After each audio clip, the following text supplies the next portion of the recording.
পূর্ণিমাতে একটু সিন্নি ঠাকুরকে নিবেদন করব বা ঘরে একটু পুজো করব, সেটা ভাবতে ভাবতে মনে হয় যে পুরোহিতকে ডাকো এবং পুরোহিতের ফর্দ হিসেবে সব জিনিসপত্র আনা সত্যি অনেক সময় হয়ে ওঠে না। তো বন্ধুরা, আজকে আমি সেই রকমই পূর্ণিমাতে ঘরে কিভাবে আপনারা পুজো করতে পারবেন সিন্নি প্রসাদ দিয়ে, সেটাই আজকে শেয়ার করব। তো চলুন বন্ধুরা, দেখুন, আশা করি আপনাদের ভিডিওটি ভালো লাগবে। পুষ্টিবর্ধনম উর্বারুকমিব বন্ধনাৎ মৃত্যোর্মুক্ষীয়মামৃতাৎ। বন্ধুরা, আমি এটা মাঘী পূর্ণিমাতে পুজো করেছি। আপনারা মনে করলে সারা বছরে যতগুলো পূর্ণিমা আছে সব পূর্ণিমাতে এইভাবে পুজো করতে পারবেন। দেখুন, আমি যেহেতু মাঘী পূর্ণিমা, আমি গুরুদেব এবং আমার ঘরে যেহেতু গোপাল আছে, আমি গোপাল এবং গুরুদেবের উদ্দেশ্যে আজকে পুজো করব। তো সবার প্রথমে বন্ধুরা, আমি একটা জায়গা পরিষ্কার করে যেখানটায় বসাবো গোপাল এবং গুরুদেবের আসনটা ভালো করে গঙ্গা জল দিয়ে ছিটিয়ে নিয়েছি। আর যেহেতু সত্যনারায়ণ ঠাকুর আমাদের সাদা এবং হলুদ রং ভালোবাসেন, তাই একটা সাদা কাপড় আমি পেতে এখানে গোপালকে স্নান করিয়ে বস্ত্র পরিয়ে আমি আজকে তুলসী মঞ্জুরি দিয়ে একখানা মালা আর একখানা নিজের হাতে গাঁদা ফুলের মালা গেঁথে গোপালকে পরিয়েছি। এরপরে আমি গঙ্গা জলে একটা শুদ্ধ কাপড় নিয়ে সেটা ভালো করে ধুয়ে চিপে নিলাম এবং এর ওপরে একটু আমি দেব অর্ঘ্য। সেটা দিয়ে আমি গুরুদেবের যে আমার আসন আছে বা গুরুদেব আছে, গুরুদেবকে তো আমি স্নান করাতে পারবো না, তাহলে গুরুদেবকে আমি এটা দিয়ে মুছিয়ে দেব। বন্ধুরা, আপনাদের ঘরে যে সমস্ত পটে পুজো করেন সেই পুজোতেও কিন্তু আপনারা ঠিক এইভাবেই সেই পট মুছে নিতে পারেন বা স্নান করিয়ে নিতে পারেন, যেহেতু আমরা স্নান করাতে পারছি না।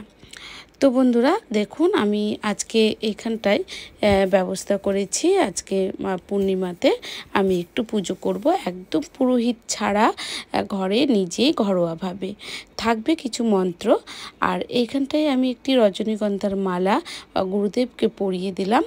আর আমি একটু আসনটা হলুদ রঙের ফুল দিয়ে সুন্দর করে সাজিয়ে নিচ্ছি। সুগন্ধিম পুষ্টিবর্ধনম উর্বারুকমিব বন্ধনাৎ মৃত্যোর্মুক্ষীয়মামৃতাৎ। আমি পুজোর আগে গঙ্গা জল দিয়ে আমি পুরো জায়গাটায় দিয়েছিলাম এবং আমার হাতটা ধুয়ে আমি পুজোতে বসেছি। আমার যখন সিংহাসনটা গোছানো হয়ে গেছে, সাজানো হয়ে গেছে, তারপরে সবার আগে আমি ধূপ কাঠি এবং ধূপ দ্বীপ জ্বালিয়ে নিচ্ছি বন্ধুরা।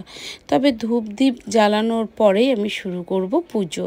এইখানে আমি একটা পাত্রে নিয়েছি কিছু হলুদ ফুল, কিছু সাদা ফুল, চাল, আতপ চাল, দুব্ব এবং নিয়েছি চন্দন।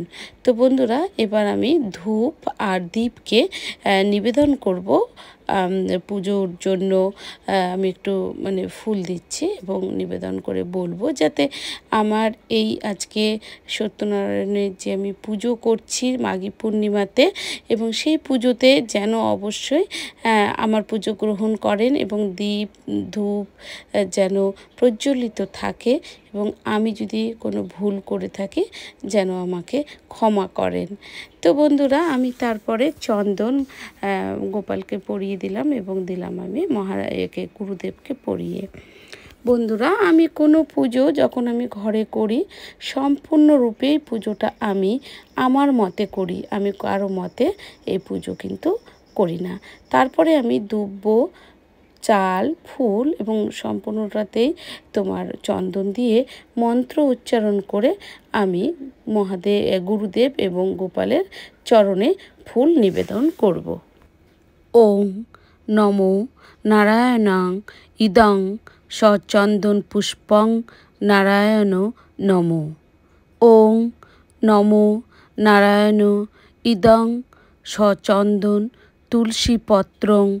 ওং নমস্তে বহুরূপায় বিষ্ণবে পরমাত্মে সাহা নারায়ণ নমো।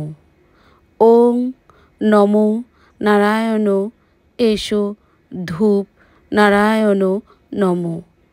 ওং নমো নারায়ণ এসো দীপ নারায়ণ নমো। এই মন্ত্র উচ্চারণ করতে করতে আমি সব কিছু গুরুদেব এবং গোপালের চরণে দেব, তার সাথে দীপ প্রদীপ সব কিছুর মধ্যেই আমি দেব। বন্ধুরা, আমি এই জায়গাতে এসে বলে রাখি যে আমি এটা কিন্তু সত্যনারায়ণের, যেহেতু আমার কাছে কোনো পট নেই বা সত্যনারায়ণের কোনো ব্যবস্থা আমার ঘরে নেই, তাই আমি গোপালকে স্মরণ করে আমি এই গোপালকে আমার পুজো নিবেদন করি। কারণ আমি জানি যে সত্যনারায়ণের একটা রূপ হচ্ছে কৃষ্ণ, শ্রীকৃষ্ণ, আর শ্রীকৃষ্ণের বাল্যরূপ গোপাল যেহেতু আমার কাছে আছে, তাই আমি কিন্তু সমস্ত পুজো আমার গোপালকে নিবেদন করি। আর তার সাথে আমি গুরুদেবকে এখানটায় আমার পুজো নিবেদন করলাম। বন্ধুরা, এরপরে রয়েছে প্রণাম মন্ত্র। ওং নমো ব্রাহ্মণ্য দেবায় গো ব্রাহ্মণ্য হিতায় চ জগদ্ধিতায় কৃষ্ণায় গোবিন্দায় নমো নমঃ। পাপহং পাপকর্মাহং পাপাত্ম পাপ সম্ভব্য ত্রাহি মাং পুণ্ডরীকাক্ষং সর্বপাপ হরো হরি। এই বলে আমি আমার প্রণাম মন্ত্র এবং আমার যে অঞ্জলি দিলাম সেই অঞ্জলি মন্ত্র শেষ করলাম। বন্ধুরা, এরপরে আমি চলে এলাম সিন্নির কাছে।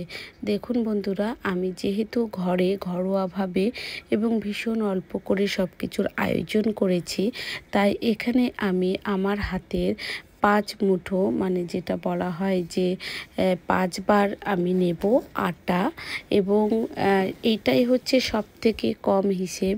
তোমরা যারা করো সিন্নি, তোমরা জানো এটা একটা একদম হিসেবের মধ্যে করতে হয়। তাই এখানে আমি সব থেকে কম যে হিসেব সেটা হচ্ছে 5 হাতের মুঠো নিয়ে 5 মুঠোর মতন আটা নিলাম, এবং এর মধ্যে দিচ্ছি একদম শুদ্ধ কাঁচা দুধ, গরুর দুধ, আর দেব এর মধ্যে 5টি কলা। কলাটা কিন্তু অবশ্যই দেখবেন যেন কাঁঠালি কলা হয়। এবার 5টি কলা দিয়ে এর উপরে আমি দিয়ে দেব গুড়। বন্ধুরা, এটা গুড় দিয়েই করা হয় এই পুজোর প্রসাদ, তাই আমি গুড় ব্যবহার করেছি। আপনারা মনে করেন যদি, তাহলে কিন্তু আপনারা এর মধ্যে চিনিও দিতে পারেন। তো আমি গুড়ই দিয়েছি। বন্ধুরা, পুজোর যে পদ্ধতি, এটা সম্পূর্ণ নিজের মন থেকে আসে। পুজো কেউ শিখিয়ে দিয়ে পুজো করা যায় না। পুজো মানে হচ্ছে নিজের ভক্তি, নিজের ভালোবাসা, নিজেকে ঈশ্বরের কাছে সমর্পণ করে দেওয়া, যার কোনো নিজস্ব বিধিনিধি নিষেধ কিন্তু থাকে না। সম্পূর্ণ নিজস্ব ভক্তি দিয়ে করতে হয়। বন্ধুরা, এর মধ্যে দিলাম আমি কিশমিশ, আর দিলাম একটু কর্পূর। আপনারা এর মধ্যে ড্রাই ফ্রুটস, আপনার কাজু বাদাম, আরও কাঠবাদাম কিন্তু দিতে পারেন, অসুবিধে নেই। তো এইভাবে আমি ঘরোয়াভাবে দেখুন পুজোর ব্যবস্থা করেছি, যা আমার বহুদিনের ইচ্ছে ছিল, কিন্তু আমাদের এখানে পুরোহিত মশাই পাওয়া খুব কষ্টকর। তার সাথে বাজার করা এবং পুরোহিতের ফর্দ নিয়ে বাজার করা সবসময় আর্থিকের দিক দিয়েও কুলিয়ে কিন্তু ওঠা সম্ভব হয় না।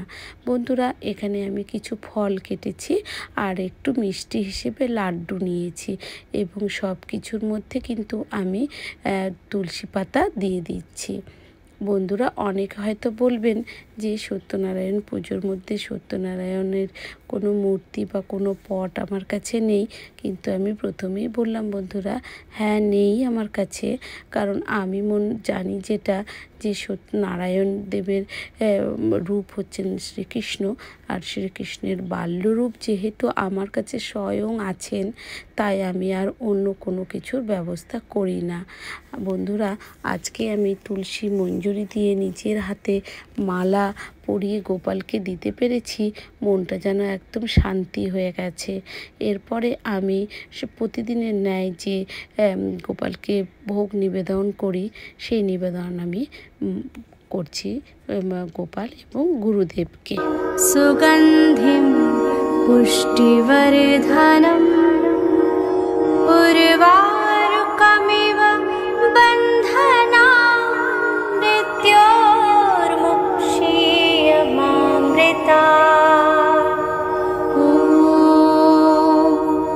त्र्यम्बकं यजामहे सुगन्धिं पुष्टिवर्धनम् उर्वारुकमिव হ্যাঁ বন্ধুরা, আমার মনে হয় না পুজো কারো নিয়মের মধ্যে বেঁধে রেখে পুজো করা যায়। পুজোর যে আসল অর্থ সেটা আমি বুঝি, নিজেকে পবিত্র করা, নিজেকে শুদ্ধ করা। তুমি বস্ত্র বলো আর মন বলো, সব কিছুই শুদ্ধ পবিত্র করে নিতে হবে, এবং তার সাথে পুজোর যে নিয়ম আচার সেটাকে শুদ্ধতা বজায় রেখে নিজের ভক্তি ভরে নিজেকে ঈশ্বরের কাছে সমর্পণ করে দেওয়াই হলো পুজোর আসল অর্থ, যেটা আমার মনে হয় বন্ধুরা। তাই আমি কারো বেঁধে রাখার নিয়ম আমি মানি না, বা কারো বেঁধে রাখার নিয়মের মধ্যে দিয়ে আমি পুজো কোনো সময়ই করি না। আমার ভক্তি ভরে আমার মন থেকে যেভাবে পুজো করার ইচ্ছে হয় আমি কিন্তু সেভাবেই পুজো করি। বন্ধুরা, এইখানে এসে বলি যে এই যে আমি এর আগেও অনেকবার বলেছি যে যখন আমরা আরতি করব তখন কিন্তু আমরা নিচে মানে পায়ের কাছে 3 বার, বুকে 3 বার, আর মুখের মধ্যে মুখমণ্ডলে 3 বার প্রদীপ দিয়ে বা ধূপ দিয়ে বা দীপ দিয়ে আমরা আরতি করে নেব বন্ধুরা।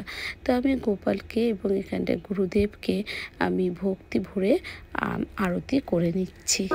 সুগন্ধিম পুষ্টিবর্ধনম উর্বারুকমিব বন্ধনাম মৃত্যোর্মুক্ষীয়মামৃতাৎ।